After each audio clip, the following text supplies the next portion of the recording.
Hi, everybody. Thanks so much for joining us today for the first official SOA affiliate membership lunch and learn. We're so glad that you're able to join us today. I know it's hard to sneak away and take some time. Whether you're enjoying this on your lunch or you are watching it at a different time, it will be posted on the affiliate playlist. So you'll be able to check it out whenever. The intent of these lunch and learns are quick, bite-sized, deep dives on information that you might want to know about the SOA or about getting a job or whatever. We're always open to suggestions. So this is the first one. We're going to be talking with Tiffany Tatsumi. She is the SOA University Manager, right, Tiffany? Yeah, that's right, Beth, Manager of University Programs in our Education Department. And so we're going to be talking with Tiffany a little bit about the new curriculum changes. So please save your questions towards the end. Tiffany will be presenting for a few minutes, and then we will make sure we have plenty of time to get to everybody's questions. So Tiffany, please take it away.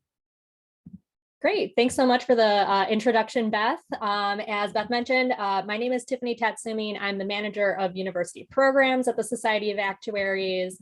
I'm very glad to have the opportunity today to chat with you a little bit about the SOA's Associate of the Society of Actuaries, or ASA curriculum, and the forthcoming changes that you can expect over the next few years.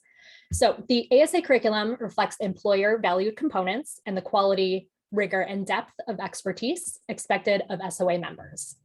ASAs have mastered the fundamental concepts of actuarial science. So this graphic on your screen displays the current ASA pathway. And as I mentioned, the ASA pathway is changing, but we'll discuss those changes shortly. So candidates will work through the components on the pathway in learning stages.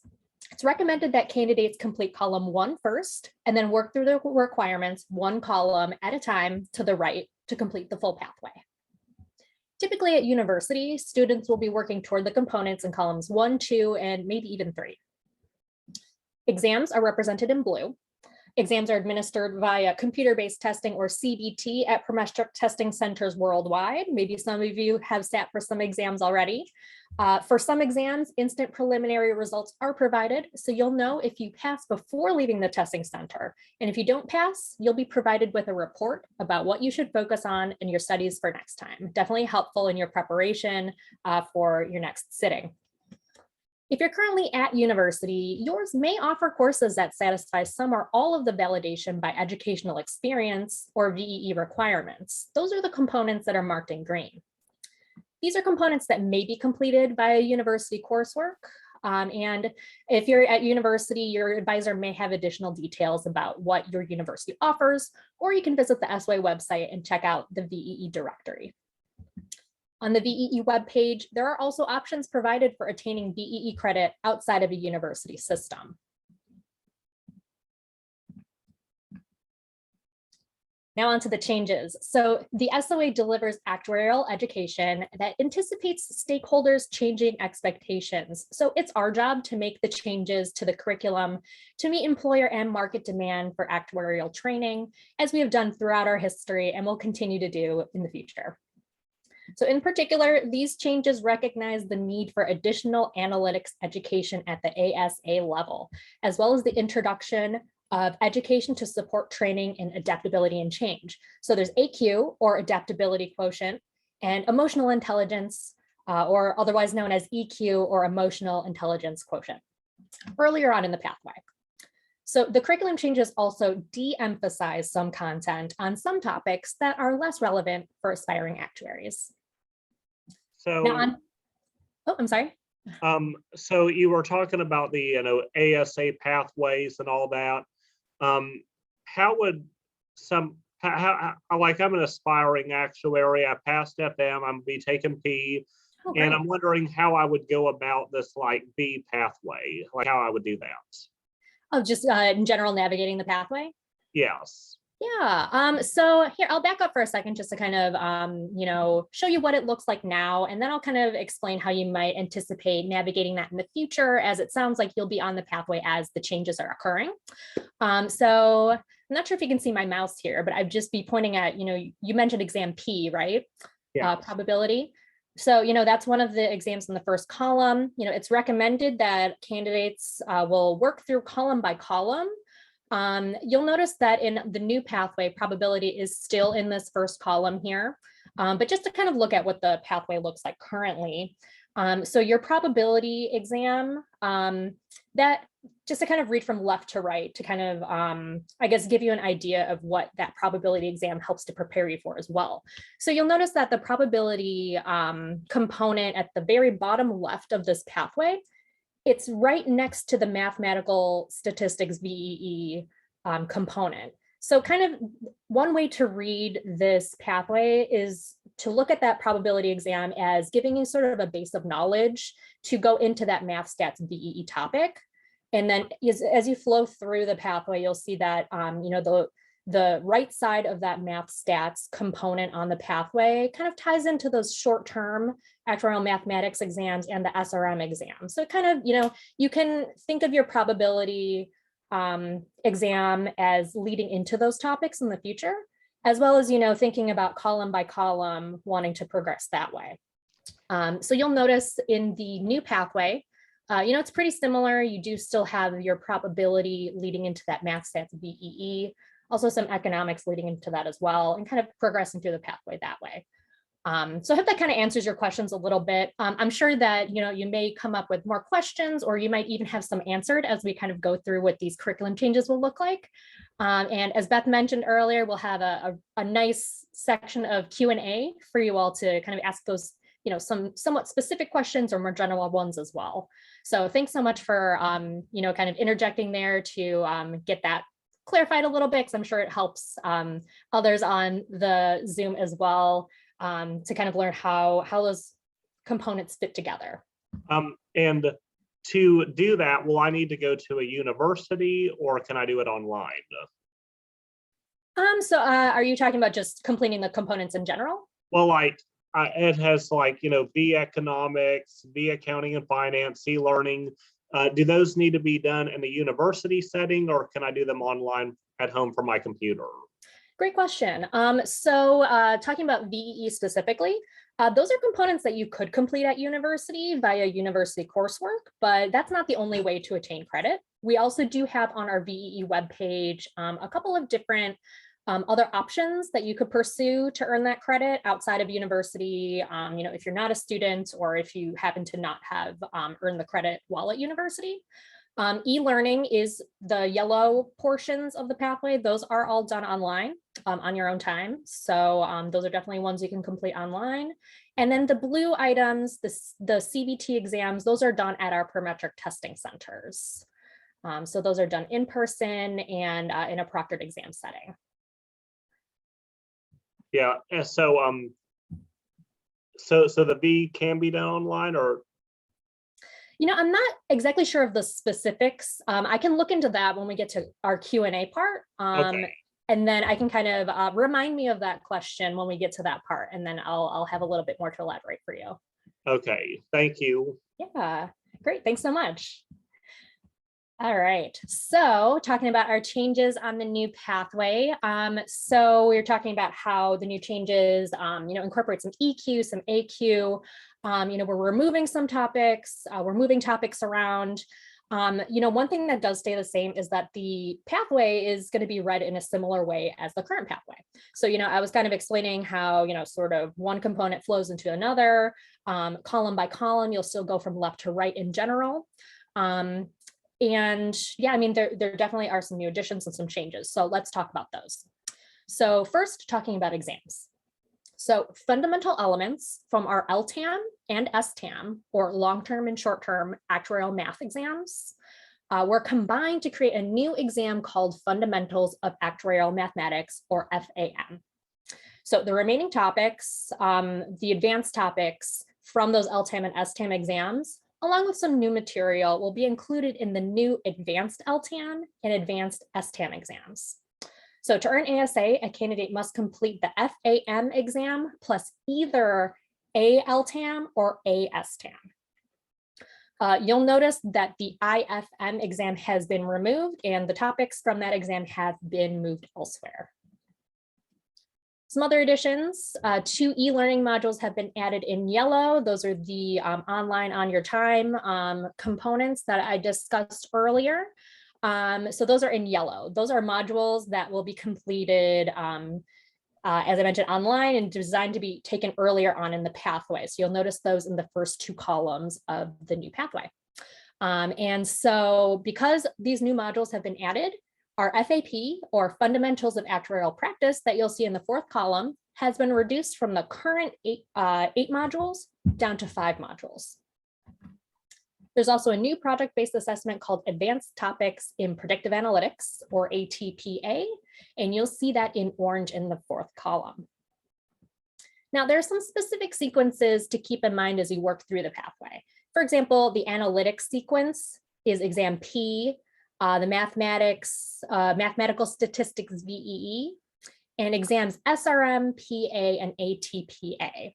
And to kind of also give you another look into the structure of the pathway, the diagonal in the 2nd column is a reminder that math stats VEE should be done before SRM.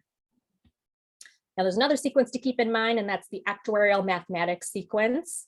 So that involves exams P and FM can be taken in either order, plus exam FAM and either exam ALTAM or ASTAM. So that's the 4 blue exam blocks up at the top.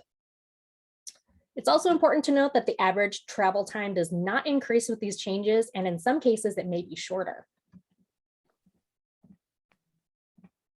All right, so there's also some new microcredentials I'd like to chat about. So there are 3 new microcredentials that recognize your significant accomplishments with the SOA requirements on your journey to earn ASA. Microcredentials provide recognition for the skill sets accomplished upon completing certain requirements, which include items on the ASA pathway. So microcredentials will also allow you to demonstrate to your employers your level of knowledge and AQ/EQ skills vital to your success.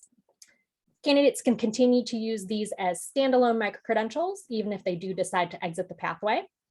And it's easy to identify these microcredentials on the ASA Pathway graphic, especially for the first 2. I'll briefly point out where those are. So our first microcredential is the Pre-Actuarial Foundations microcredential, and that's awarded after having completed the components in the first column. So that includes 2 exams, 2 VEE topics, and 1 e-learning component. So that's your Pre-Actuarial Foundations microcredential. Adding on to that, if you also complete the components in column 2, you'll be awarded the Actuarial Science Foundations microcredential. So that's 2 more exams, 1 more VEE topic, and 1 more e-learning component. There's also the Data Science for Actuaries microcredential, and this can be attained by passing the Statistics for Risk Modeling, or SRM exam, and completing the 2 projects in orange on the pathway. So those are the Predictive Analytics, or PA exam, and the Advanced Topics in Predictive Analytics, or ATPA. The Data Science for Actuaries microcredential does not require VEE credits to attain, so that makes this one different from the first 2 that I had just discussed. And finally, here's a chart that'll show you what our transition rules are. As you can see, most of the exams as they are today provide credit for equivalent exams on the new pathway, but there are some key differences. So first, regarding exam IFM, the new pathway requirements are met by either having passed IFM or the new ATPA project. IFM will be available through November 2022. And the new ATPA exam project will be open for registration on January 1, 2022. Then there's LTAM and STAM. So previous LTAM or STAM credit earned by the 2nd quarter of 2022 will earn a candidate credit for half of FAM in either ALTAM or ASTAM. So candidates in this situation will have the opportunity to take an exam, either FAMS or FAML. So that's FAM short-term or FAM long-term, to earn the other half of FAM through June 2024. It's important to note that no credit will be lost during this transition. And finally, I'll talk a little bit about the timing. So the last administration of exams IFM, LTAM, and STAM on the current pathway will be in 2022, that's next year. New components, ATPA, FAM, and the new e-learning modules will be available beginning in 2022 as well. Exams ALTAM and ASTAM, the new advanced versions of the long-term and short-term exams, will be available beginning in 2023, so 2 years from now. So this was a very brief overview of what the curriculum changes will look like, and certainly there are more details for you to read through on the SOA website. But for now, I'd like to turn things back to Beth to wrap up and kick off our question and answer segment. Thanks so much, Tiffany. So if you have a question, feel free to put it in the chat. I'm going to kick things off with a question, Tiffany. As you're talking, I was wondering, how does a candidate or an affiliate member actually choose if they want to take the advanced STAM or the advanced LTAM? Yeah, that's a great question.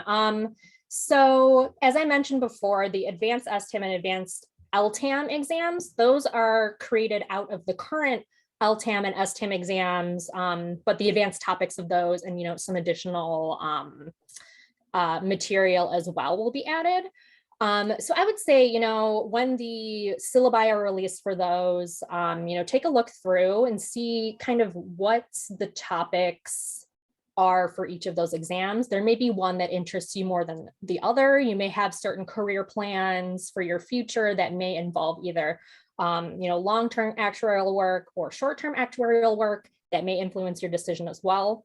Those exams, typically for example, at the university level, if you're a university student, you may not be getting to that point in your university studies. At that point, you may already be in an actuarial role where it might make sense to take one exam over another. You may have an employer who is, encouraging you to take, one of them over the other. So there's a lot of different factors that goes into that decision. So that's a really good question. Great. Thank you. Okay, so we have some questions in the chat. What are the differences between the old and new versions of the exams? Okay, so I'll kind of take that in a few ways. So if we're talking about old and new versions of exams that are still continuing on, I guess, so, you still have your P exam, FM exam, certain other ones as well that are persisting on the pathway. I would say to check the syllabi that are posted online. There is the opportunity for some tweaks to be made between different sessions anyway, but I don't think you'll see anything really major changing with those. And of course, with the new exams that are on the pathway, those syllabi will be released sometime soon, where you can kind of, track the differences between those. But, some of the major changes, as I kind of mentioned with LTAM and STAM, that kind of being separated out into your more fundamental topics and your advanced topics. We have an extension of our predictive analytics topics into, your new advanced topics. For example, our VEE is staying the same. So I know I'm to be looking up some VEE stuff. So that's good that I, am touching on that so I can remember that. But yeah, I would say if you're really looking for differences between those, checking on the individual exam pages and looking at the exam syllabi for those will be your best bet. Great. And as you had mentioned, VEE, one of our participants had mentioned in the chat that VEEs can be done mostly online, but required a proctored exam that can be coordinated and taken at home. And they used the Coaching Actuaries program. So there are outside programs that you can take. So thank you for that comment and help with the VEE question that we had earlier. Okay, so another question is there a time frame where college courses could satisfy the VEE credits? Could classes prior to 2005 satisfy those? Great question. So the quick answer is yes. So VEE, essentially the VEE process allows for a review to be done for, I guess, any year or any, term that a course is offered, comparing to, what credit that might earn you. So if you visit the VEE directory and say you have a course that you took pre-2005 or thereabouts, and you find your university, you can check to see if there's any credit that could have been earned during that time. You might find some economics, some yeah, some other topics that may be covered on VEE. Those reviews can be retroactive. And when you do apply for your VEE credit, it's not like there is a sort of deadline that you need to be submitting that by. So the fact that you may have taken a course, several years ago, decades ago, even, that doesn't preclude you from earning VEE credit. And if you don't see a course approved, you could always submit an application for course approval. And that process is free. So you would go through, there's an application form on the VEE website that you'll go through and provide the necessary materials. I believe it's a syllabus that you need to obtain from that time that you were sitting for that course. And then, our reviewers will look at that and see if it's approved. And that process is free, but when you do go to actually apply for those credits, that's when that admin fee applies. Great. Okay. Another question, are there any changes for the FSA pathway? Good question. Let me get back to you on that. let me search the SOA website here. I'm more well versed in these ASA pathway changes. So I don't want to say for sure without doing just a little bit of research on my end. So let me do that while we're chatting here. Sure, not a problem. Yeah. And I do want to make a note that while Tiffany's looking that one up, that changes to the exams are going to be happening regularly. We want to make sure that candidates are up to speed on what their employers are going to be looking for, what the marketplace is going to be looking for, what the profession overall is going to be tackling. And as things shift so much with AI and, predictive analytics and big data, we want to make sure as an organization that you are best set up with the resources and the knowledge you need. So I'm not saying that there's going to be exam changes every year at all. That's not what I'm saying, but I am saying that you should expect exam changes in the future because we want to make sure you have what you need to be successful as an actuary. So just wanted to put that out there. Yeah, that's a very good point. We do keep track of our various curriculum changes on our SY website too. So, in the time that I just spent, kind of ensuring that I have the right information for you, there's still information about the last round of changes back in 2018. And so some of the FSA changes during that time are still described on the website. But really for the curriculum changes that are coming up, it's really for our ASA pathway and kind of, bringing more of those skills into that first designation from the SOA. So great question. Okay, does anybody have any other questions?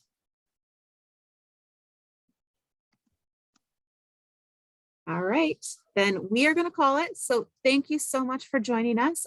Thank you. Oh, I have one more. As soon as I said it, I knew it. What are the differences between all the pathways? What do they have? What do they each have to offer, and what ones should people choose? So I think this is meant more for FSA, but what are your thoughts, Tiffany? Sure. Yeah. So, we talked a lot about the ASA designation. That's the Associate of the Society of Actuaries. That's, showing that you've mastered the fundamentals of actuarial science. But, we talked a little bit about FSA too. So FSA stands for Fellow of the Society of Actuaries. And that's kind of your next step if you want to go and specialize in a certain topic. There are also, other, duties that can come along with earning your FSA. More responsibilities that will come along with that as well. And so there are 6 FSA paths that you can explore. I definitely recommend that you visit the SOA website. There's a dedicated FSA page with a description for each of those pathways. And so, yeah, basically it's specializing in a certain area that may, again, just like with your choice between LTIM and the advanced LTIM and STIM exams on the ASA pathway being influenced by your employer, that the decision for which FSA pathway to go down, that may well be influenced by, what your job is at the time that you are going to be embarking on that journey as well. So definitely all great stuff to look into. We have got interactive pathway graphics. So, the pathway graphic that I showed you at the beginning, we have one of those for FSA as well, where you can kind of click through and learn more. Fantastic. Great. So as I was saying, thank you all so much for joining us today for the very first affiliate lunch and learn. I hope you enjoyed it. I hope you learned something. Feel free to join us. We will be regularly posting these, and make sure to check out your affiliate benefits. In addition to these types of events that we're going to be holding regularly, we're also going to be doing meetups and networking. So you'll get a chance to meet each other and get a chance to talk to each other, make those connections that are going to be so valuable in your future.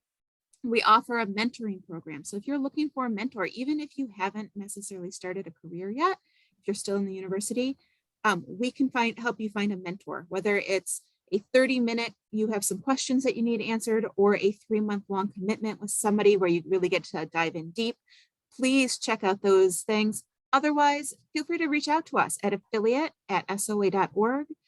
We have the resources to help you get the information you need. So if you can't find something, if you have any questions, always reach out to us there, and we will be more than happy to help you out. So thank you again, Tiffany, for helping today. Really appreciate the information. I thought it was great that our affiliates get to get a little bit of a deeper dive. And I hope to see you soon. And thank you all for coming. We'll talk soon. Thanks so much. Have a good day.